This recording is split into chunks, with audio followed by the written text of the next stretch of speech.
चलिए तो बच्चा लोग आज हम स्टार्ट कर रहे हैं नाइजेरिया या श्रीलंका का। डालिए श्रीलंका या Nigeria.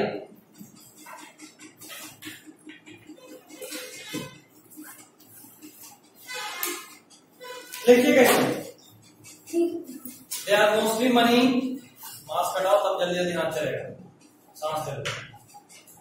They are mostly many, they are mostly marine, sessile or free swimming. They are mostly marine, sessile or free swimming. sessile मतलब जो मूव नहीं करेगी। sessile और free swimming मतलब किसी भी तरीके का हो सकता है। मैक्सिमम टाइम में ये मरीन होता है। जैसे कोरिफेरा में हम लोग पढ़ते कि फ्रेश वाटर स्पॉन्ज भी होता है। कौन था?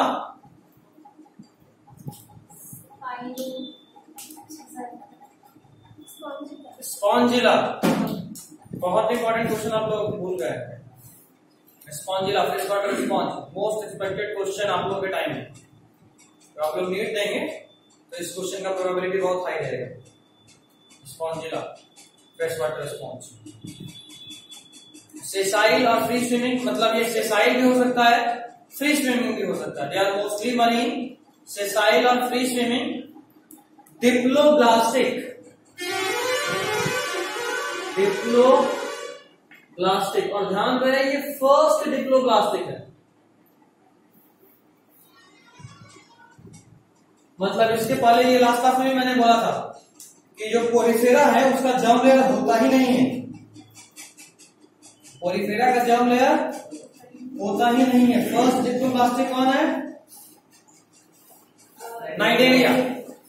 इसके बाद टेनोफोरा भी डिप्लोब्लास्टिक, और प्लैटिहेलमिन्थस के बाद या प्लैटिहेलमिन्थस से आगे सब डिप्लोब्लास्टिक। ठीक है। नेक्स्ट या उसी में कॉमन अगर रिन्यू कर लो, radially symmetrical diploblastic, radially symmetrical.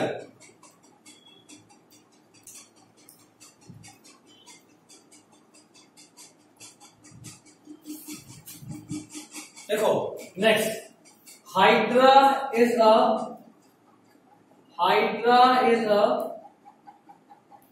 fresh water form।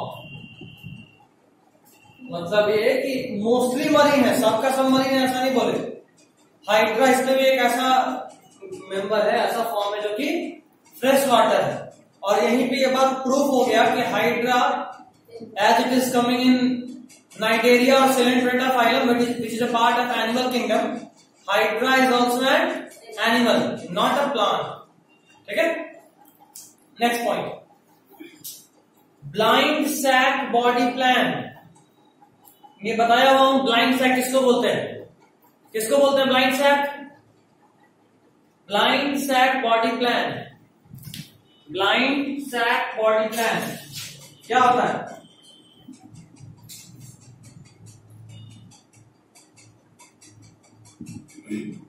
Blind sac body plan का मतलब an organism having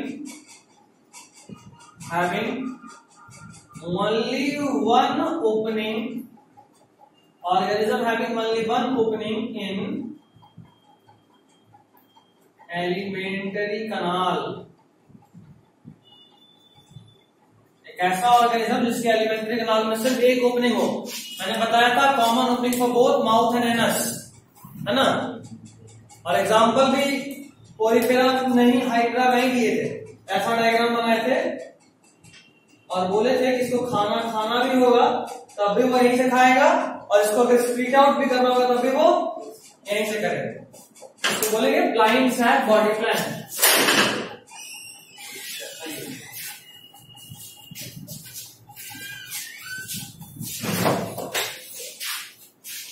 blind sac body plan समझ गया? चलिए next point, they are radially symmetrical. ये लिखवा चुके हैं कि नहीं? लिखवा दी। अच्छा ठीक है। Next point, they are acoelomate. They are acoelomate. They are acoelomate. Acoelomate मतलब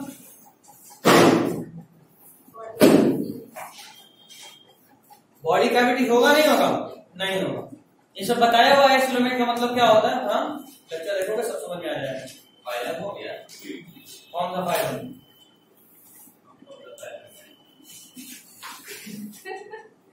टोटल 10 फाइलम है। पोरीफेरा फाइलम हो गया। अभी हम लोग नाइजेरिया फाइलम पढ़ रहे हैं, ठीक है? रिप्रोडक्शन पढ़े थे, वो हो गया, पोरीफेरा हो गया। लेक्चर से भी लगता नहीं दिखता है। लेक्चर पुराना अभी तक नहीं दिखा ना? तो क्लास नहीं कर रहे हैं। लास्ट वाला ना, उसके पहले वाला एनिमल किंगडम का बहुत सारा क्लास वाला गायब भी है। हाँ शायद। हाँ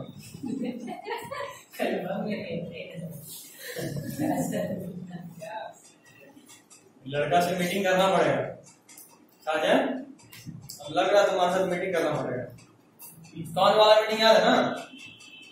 कौन वाला मीटिंग?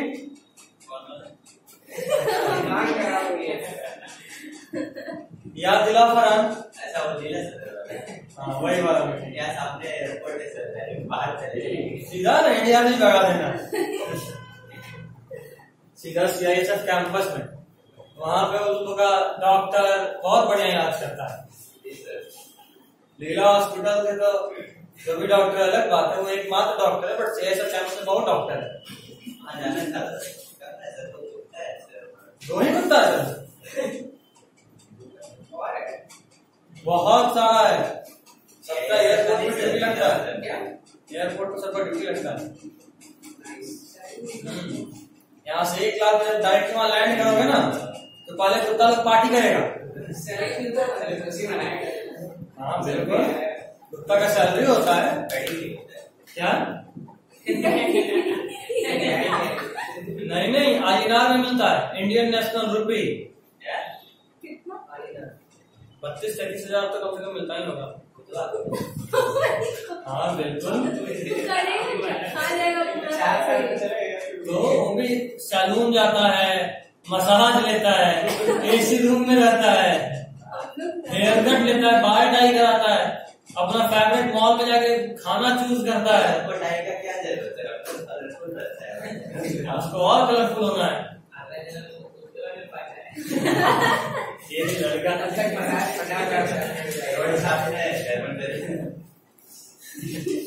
पढ़ाई से दूर ये सही है। नहीं कौन इतना मेहनत करेगा? एक तो पढ़ोगे, ऊपर से 20-25 हजार सैलरी भी मिलता है, ऊपर से गाली मसाला कुत्ता में छाया है। 2 बार बहुत देना है, 30 हजार का सैलरी टैक्स। लेकिन बाबू बम सुनना होगा।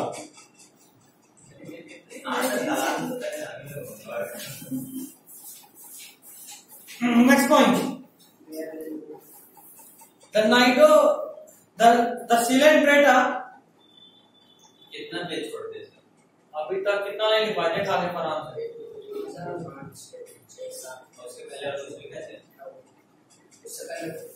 The Nigeria or Coelenterata name is given due to the Nigeria or Coelenterata name is given due to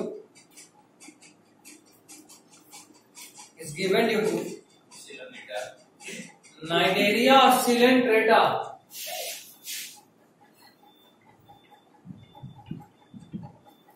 The Nigeria or Coelenterata name is given due to presence of a special kind of cell.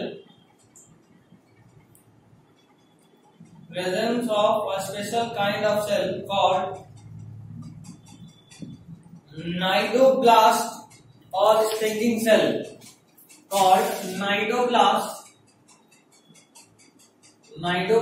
or stinging cell. Arpita का क्या status है? उसकी बात हुआ था? क्या किस बात पे? पता नहीं। अच्छा मन कर रहा था। समझ में नहीं आता। अच्छा ठीक है। नाइडोब्लास्ट और स्टिंगिंग सेल, ठीक है। अब उन लोगों का क्या हाल है? शुभांगी और अंजलि का? शुभांगी क्या कर रही? यहाँ बहुत आकाश नदी पढ़ रहा था।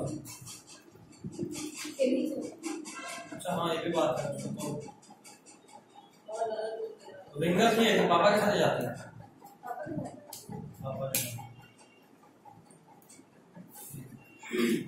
नाइडोब्लास्ट और स्टिंगिंग सेल, ठीक है। आकाश भी किया है क्या? आकाश भी किया है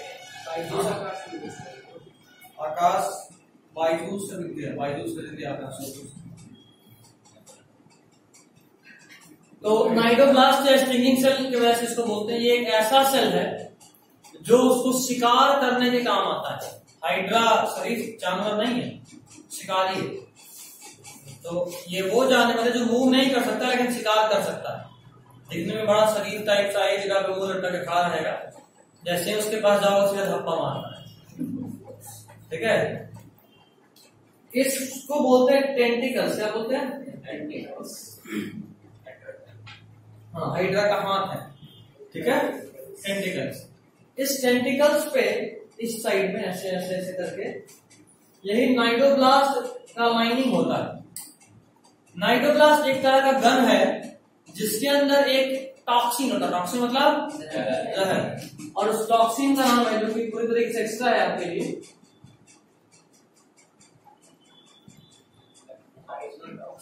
हिप्नोटॉक्सिन। क्या नाम है? हिप्नोटॉक्सिन। एक ऐसा जहर है जो बड़े से बड़े जानवर को कम से कम पैरालाइज तो कर ही देगा। मतलब अगर हम लोग भी इसमें सट गए तो ये फायर हो जाता है। जो नाइडोब्लास्ट सेल होता है ये लॉक होता है, जैसे ही सटोगे ना तो फायर हो जाता है, अचानक से गड़ जाएगा, चुभ जाएगा, और चुभते के साथ जहर बॉडी के अंदर डाल देता है। तो अगर हम लोगों के अंदर भी नाइडोब्लास्ट का जो टॉक्सिन है वो चला गया तो कम से कम पैरालिसिस तो कर ही देगा, और छोटा जानवर हुआ तो मार भी देगा, ठीक है। और इसी नाइडोब्लास्ट के वजह से ये characteristic feature of this phylum, Cnidaria का कैरेक्टरिस्टिक फीचर है नाइडोब्लास्ट सेल। नाइडोब्लास्ट सेल और कहीं भी नहीं मिलता।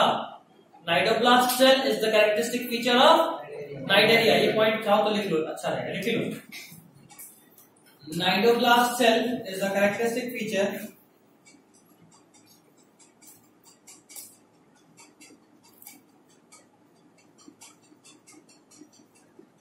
Nidoblast cell is the characteristic feature of Nidaria.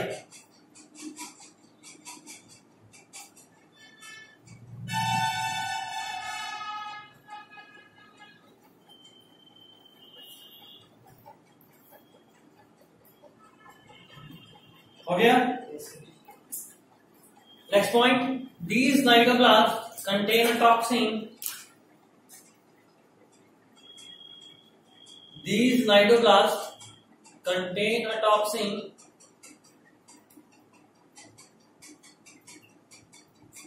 These nidoblasts contain a toxin called hypnotoxin. Bracket में एक्स्ट्रा लिख लेना, hypnotoxin। H स्पेल कैसे लिख दिया हूं? Hypnotoxin contain a toxin called hypnotoxin which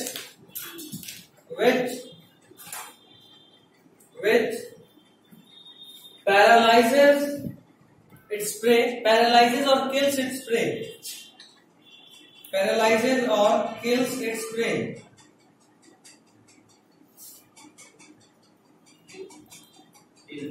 किल मार देता है।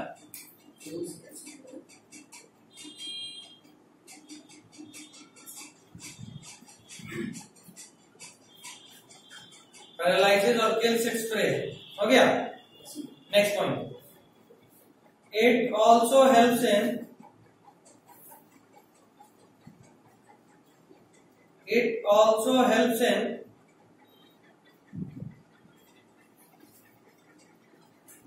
defense. It also helps in defense from its predators. It also helps in defense from its predators. It also helps in defense from its predators. बड़ी बड़ी मछली खा सकती है। कोई मछली होगी जो प्योर वेज होगी, वो क्या करेगी? तो खाना ही पड़ेगा ना। शुद्ध शाकाहारी। शुद्ध शाकाहारी जहर काटने से काफी बनेगा। क्या बात यह है कि मछली तुम्हारी तरह मेरा क्लास में आई नहीं ना है। मछली भी अच्छा यूट्यूब भी नहीं चलाती है, मेरा लेक्चर देख ले तो असल में इसको पता नहीं है ना। बात ये है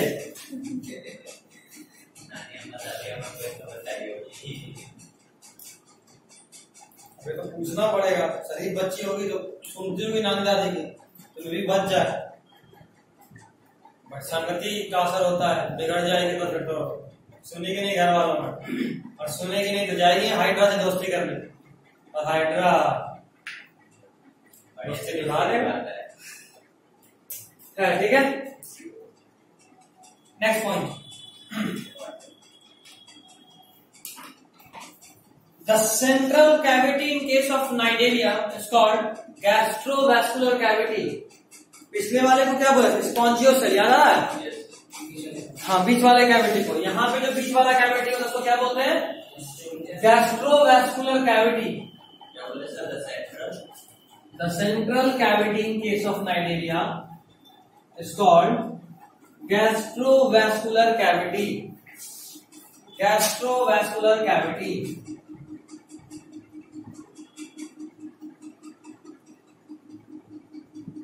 गैस्ट्रोवैस्कुलर कैविटी को जीवीसी भी बोलते हैं शॉर्ट में। तो कोई अगर जीवीसी लिखकर नहीं रोने लगना, ये सब बता ही नहीं, धोखा दे दीजिए। GVC is gastrovascular cavity and the opening of mouth is present on hypostome.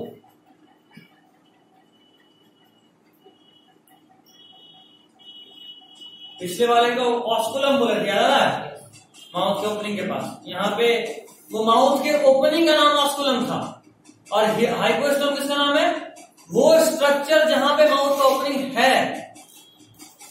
जैसे देखो ये नाम हाइड्रा,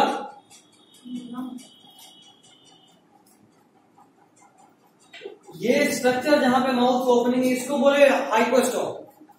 जबकि पोरीफेरा के केस में क्या था कि जो माउथ का ओपनिंग है इसको बोले हैं ऑस्कुलम, ओपनिंग को। यहां पे जहां माउथ है उस जगह को बोले हाइपोस्टोम। बुझाएं? थोड़ा थोड़ा या पूरा पूरा? थोड़ा पूरा पूरा भी ठीक है। ओपनिंग में सर वहां का सर ओपनिंग और उस जगह तो एक ना हो सर। ये देख तेरा लिप जो है ये तेरे माउथ का ओपनिंग है, और ये जो थोबड़ा है ये वो जगह जहां माउथ है। अभी समझा? तो थोबड़ा इज हाइपोस्टोम और जो लिप है जो ओपनिंग है वो ऑस्कुलम। अभी बुझाया? थोड़ा थोड़ा या पूरा पूरा? वेरी गुड,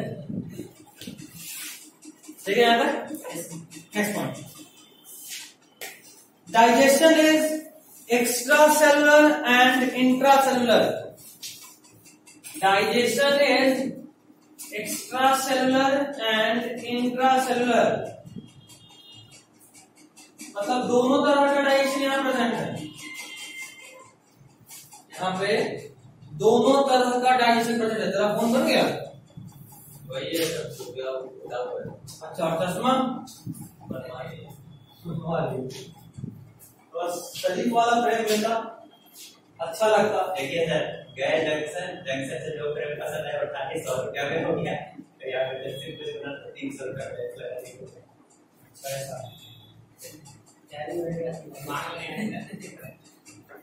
काम चलाओ भाई, करेगा नहीं? लेकिन महीना बाद अच्छा वाला बनेगा। खैर, तो इस लाइन का क्या मतलब कि एक्स्ट्रा सेलुलर और इंट्रा सेलुलर दोनों ही डाइजेशन कर सकते हैं। इसका सिंपल मतलब ये होता है कि जब ये ऑर्गेनिज्म किसी फूड को इनगल्फ करता है तब वो जो फूड है ना वो पहले तो स्टमक लाइक कैविटी में डाइजेस्ट होगा। पहले स्टमक लाइक कैविटी में डाइजेस्ट होगा, मतलब सेल के बाहर, और जब वो छोटे छोटे पार्ट में ब्रेक हो जाएगा तो फिर उसको सेल एब्जॉर्ब करेगा और सेल के अंदर फिर से डाइजेशन होगा। ठीक है, तो 2 बार डाइजेशन हुआ। मतलब पहले ये जो कैविटी है यहाँ पे फूड डाइजेस्ट हुआ, जब वो स्मॉल पार्ट में ब्रेक हो गया तब उसको यहां का सेल एब्जॉर्ब किया, ठीक है, यहां का सेल एब्जॉर्ब किया और एब्जॉर्ब करने के बाद यहां वाला सेल एक बार फिर से डाइजेशन किया। तो एक्स्ट्रा सेलुलर डाइजेशन, एक्स्ट्रा मतलब सेल के बाहर, इंट्रा मतलब सेल के अंदर। तो पहले एक्स्ट्रा सेलुलर डाइजेशन हुआ फिर इंट्रा सेलुलर डाइजेशन हुआ, ठीक है। चलिए नेक्स्ट पॉइंट, दे बाहर और अंदर मतलब सर क्या हो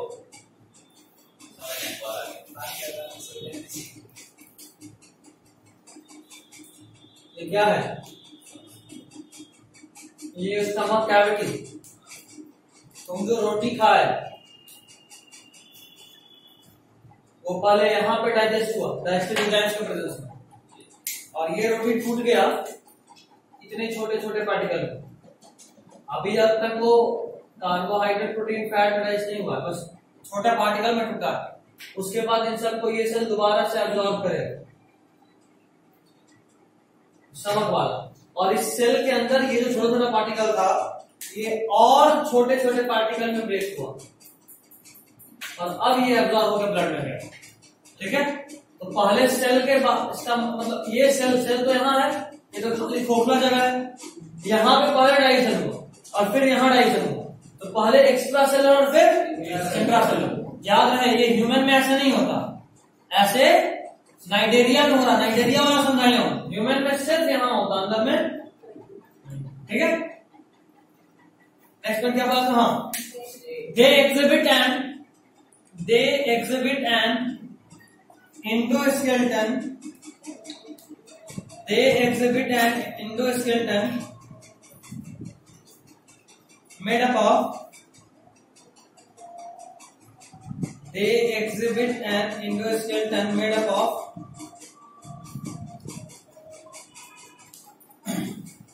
calcium carbonate. They exhibit an endoskeleton made up of calcium carbonate.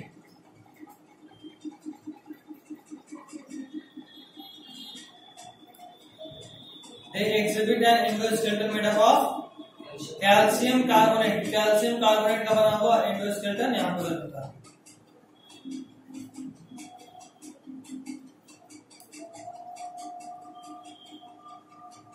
चलिए next point,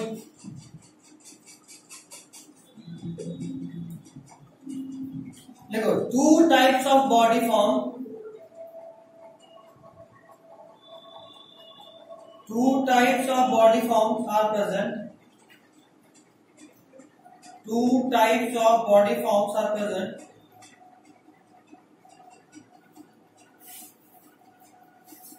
Polyp and medusa. Polyp and medusa. Actually में हम लोग जो प्लांट किंगडम में पढ़े ना,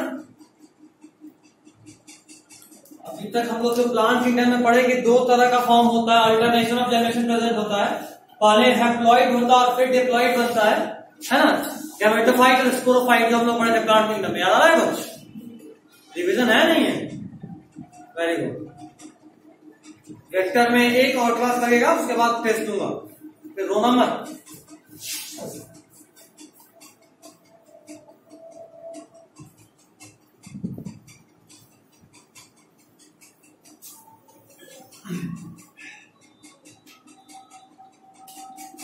दो तरह का बॉडी फॉर्म, पॉलिप और medusa.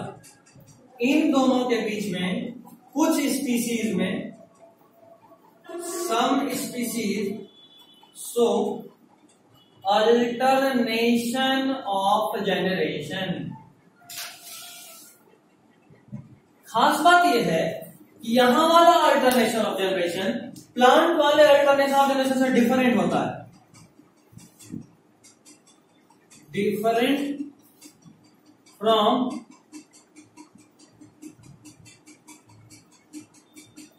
Alternation of generation in case of plants, वहां पे जो अल्टरनेशन ऑफ जनरेशन होता है उस प्लांट में, काम करता ऐसे करता हूं, प्लांट में जो होता है उसमें एक होता है हैप्लॉइड और दूसरा होता है डिप्लॉइड, ऐसा होता है, एक हैप्लॉइड और दूसरा डिप्लॉइड। जबकि इस केस में जो होता है दोनों ही, यहां पे alternation of generation occurs in same life, मतलब अभी हम बच्चे हैं तो हैप्लॉइड है, कुछ समय के बाद मेरे बॉडी में सेक्स ऑर्गन बनेगा, दोनों में मीटिंग होगा और डिप्लॉइड ऑर्गेनिज्म तैयार हो जाएगा। ठीक, ये प्लांट में था एक ही लाइफ में। जबकि इसमें ये है कि generation by generation occurs, generation by generation, मतलब ये अगर पेरेंट पॉलिप फॉर्म का है तो ये एसेक्सुअली जो ऑफस्प्रिंग जनरेट करेगा, ये जो होगा ये कैसा होगा, मतलब ये कि अगर हम पॉलिप हैं तो ऐसा नहीं है कि हमें जब बूढ़े होंगे मेरे बॉडी में सेक्स ऑर्गन डेवलप होगा तो हम ही डिप्लॉइड में कन्वर्ट हो जाएंगे, नहीं, मेरा जो बच्चा होगा वो बनेगा मेडुसा। ठीक, ये जो पॉलिप है ये सेसाइल फॉर्म होता है, कैसा होता है, सेसाइल, मतलब जमीन से जुड़ा हुआ, जैसा हाइड्रा हम लोग देखते हैं तो हाइड्रा एक पॉलिप फॉर्म है। ठीक, अब वो एसेक्सुअली डिवाइड करा, उसका ऑफस्प्रिंग कैसा बना, मेडुसा। ये फ्री लिविंग, कैसा है, मतलब ये मूव कर सकता है। ये एसेक्सुअली प्रोड्यूस करा था किसको, पॉलिप एसेक्सुअली प्रोड्यूस करा किसको, मेडुसा को। अभी मेडुसा क्योंकि फ्री लिविंग है, एक जगह से दूसरी जगह पे जा सकता है, तो दिस मेडुसा ये सेक्सुअली प्रोड्यूस करता है। अब याद रहे ये भी ऑफस्प्रिंग है, किसका ऑफस्प्रिंग, इसका ऑफस्प्रिंग, मतलब सबसे पहला पेरेंट अगर पॉलिप है, पॉलिप एसेक्सुअली डिवाइड करा और बनाया मेडुसा। मेडुसा चूंकि फ्री लिविंग है वो कहीं और जाके मीटिंग कर सकता है, तो कहीं और गया मीटिंग क्या है, मे भी अगर उसके पास कोई और दूसरा आ गया तो मीटिंग हुआ, मीटिंग होने के बाद उससे जो सेक्सुअल रिप्रोडक्शन जो बनेगा वो क्या बनेगा,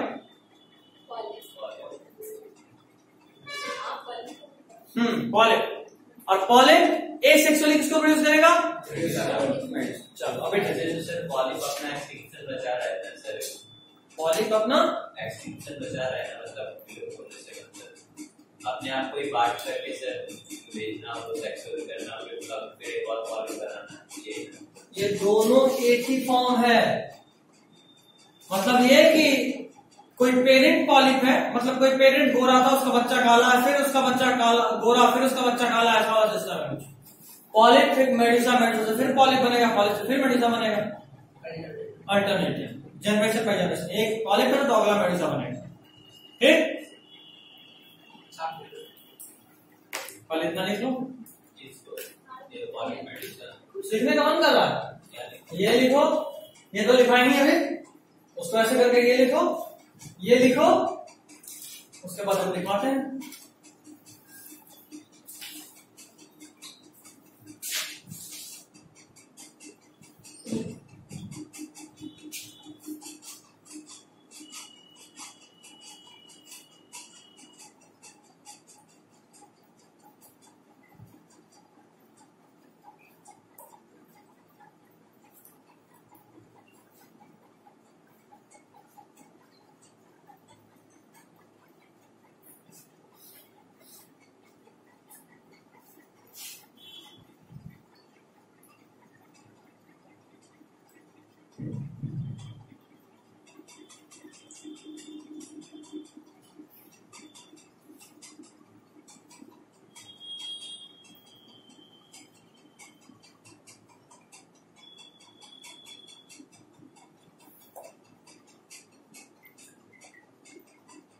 हो गया,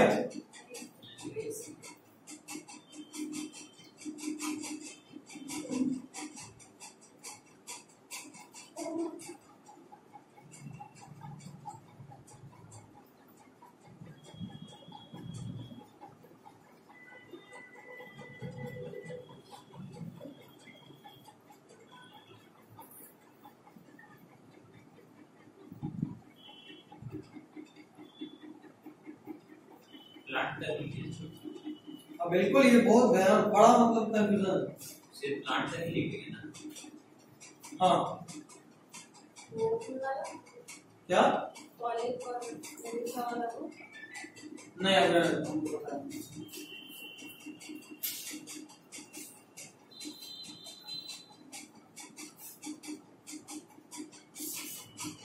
हो गया।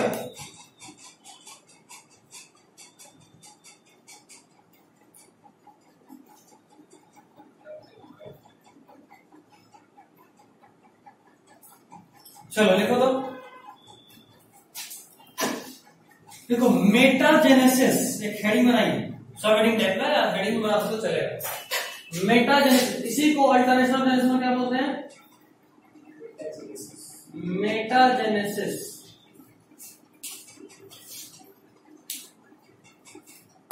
देखिए alternation of generation between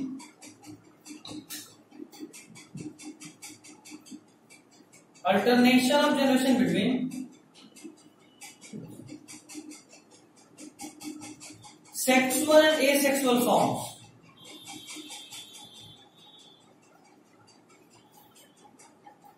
Alternation of generation between sexual and asexual form.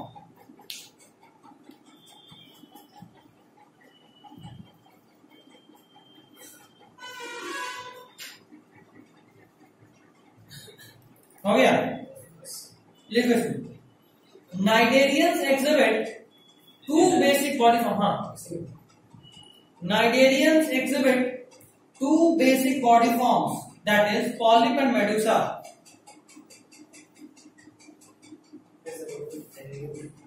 Cnidarians exhibit two basic body forms, that is polyp and medusa.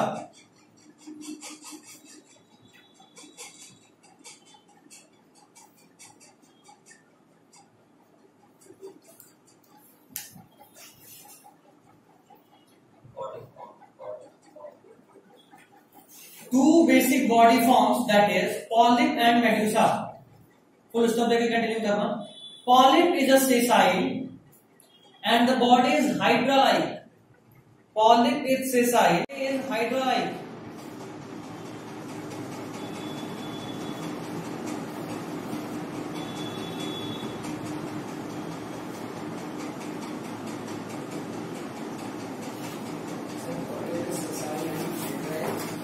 क्या? Polyp is sessile and the body is hydra-like. And the body is hydra-like. And the body is hydra-like. हो गया? Hydra. Polyp and the body is hydra-like. Like L-I-K. Hydra की तरह body को polyform बोलते हैं। Next point. Medusa is free floating और swimming structure.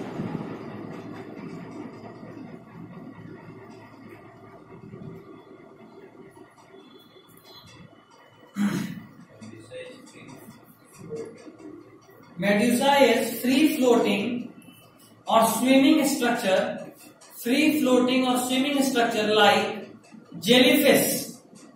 ध्यान रहे jellyfish is not a fish, it is a cnidaria. ये अक्सर पूछता है like jellyfish, वो कंफ्यूज करने देंगे।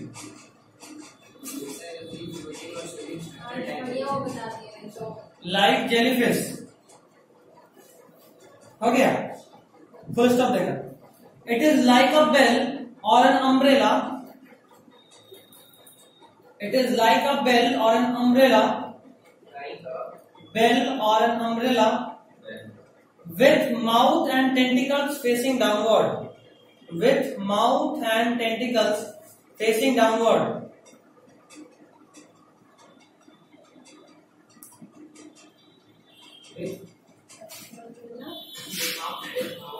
Mouth and tentacles facing downward.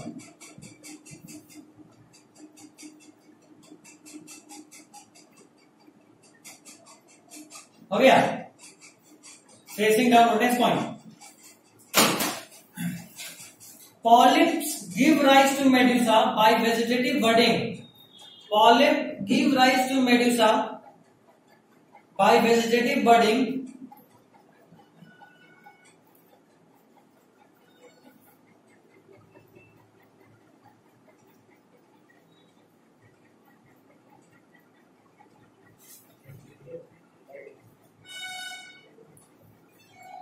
polyps gives rise to medusa by vegetative budding and medusa form polyp and medusa form, ये वाला form from नहीं बोले form बोले, medusa form polyp by sexual reproduction.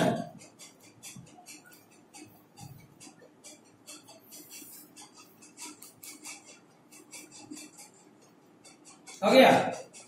Example लिखो metagenesis का, Obelia. Example is Obelia.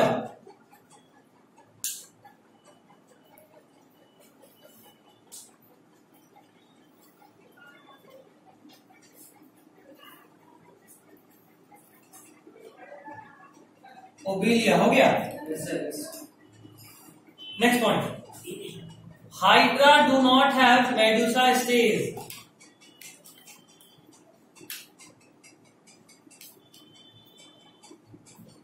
Hydra do not have medusa stays.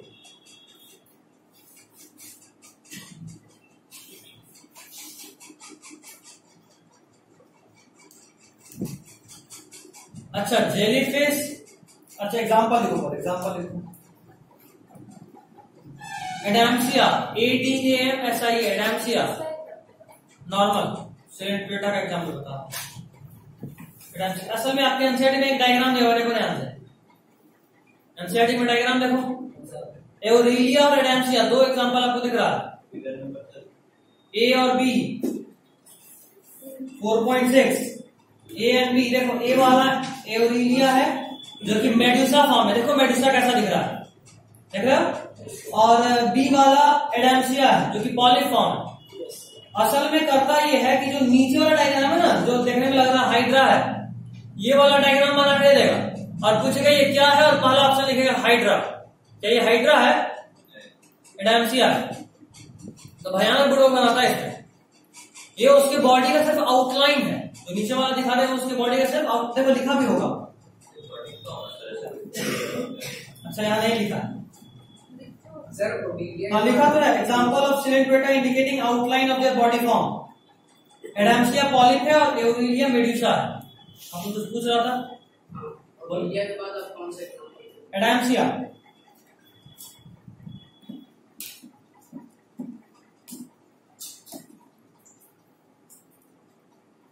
एडाम्सिया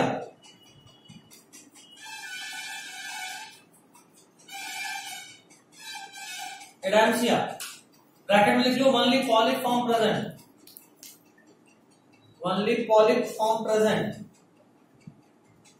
फिर एक और ब्रैकेट में इसका कॉमन नेम लिखो, सी एनिमोन. सी एनिमोन. असल में एनसीईआरटी में देखो सबसे नीचे में एग्जांपल लिखा हुआ है. सारा एग्जांपल आपको छापना है ब्रैकेट वाला कॉमन नेम के साथ और रटना भी है.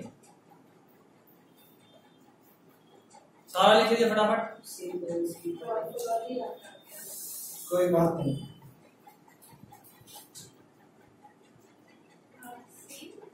सी एनिमोन.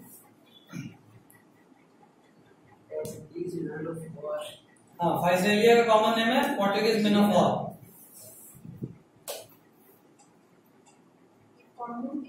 हाँ, कॉमन नेम.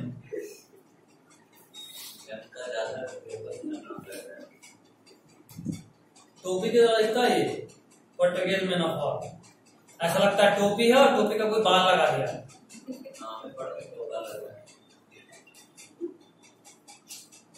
लेकिन नाम क्यों बोला है पोर्टुगीज मैन ऑफ वॉर? जब काल का लड़ाई होता था ना, उसका जो सैनिक होता था वो ऐसे सिर पे बांधता था, जो होता ना कवच सिर पे बांधता था, उससे नीचे में लटका होता है. कहीं में देखोगे लोहा कैसे लंबा सा लटका होता है, तो ये भी कुछ वैसा ही दिखता है. इसलिए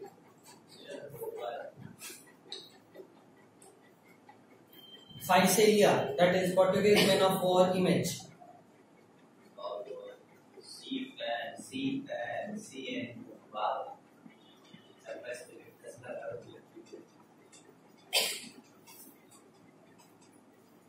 देखो कैसा दिखता है,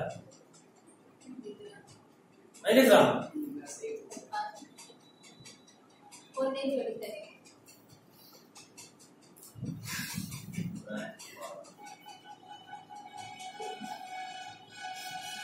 ओके एलेक्सा ठीक है।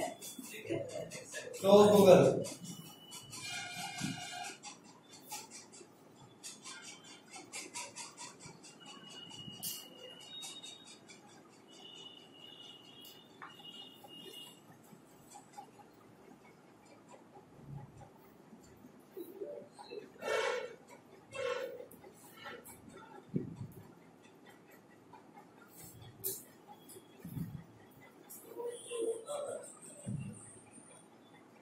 फिर से अचानक से कुछ ज्यादा ही नहीं चालू हो गया टेररिस्ट वाला। कश्मीर से बड़ी न्यूज आ रहा है, अभी न्यूज आया है कि इंडो पाक बॉर्डर इन अमृतसर पे पाकिस्तान ड्रोन से आईडी डिफेंस बॉम्ब गिराया, इसको इंडियन आर्मी सारा कुछ न्यूट्रलाइज कर दिया। ये जाता है माहौल देखकर तो ऐसा लगता है माहौल बनने वाला है। स्मार्ट भी होगा क्या अब इसका जो उसका प्रति टाइम मारा नहीं, एक और मूवी मिलेगा।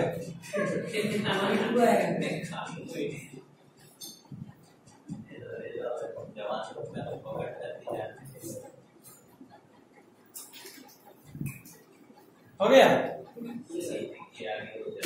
सारा नाम छापे, शाबाश। एक और नाम लिखो, एवरीलिया। एवरीलिया AURELIA, इसका कॉमन नेम जेलीफिश, ये लिखे हो, इसी का कॉमन नेम है जेलीफिश। ऑरेलिया का है कॉमन नेम। इसमें से पॉइजन भी रहता है क्या ऑरेलिया? नाइडेरिया है कैरेक्टरिस्टिक फीचर इसका नाइटोब्लास्ट, सब में मिलेगा। बिना नाइटोब्लास्ट की हो ही नहीं सकता। कैरेक्टरिस्टिक फीचर मतलब क्या है, हर जगह हो। नाम तो मिला, फिर पूछेगा हेलीफिश से क्यों बनता है? नाइडेरिया से है, नाइडेरिया में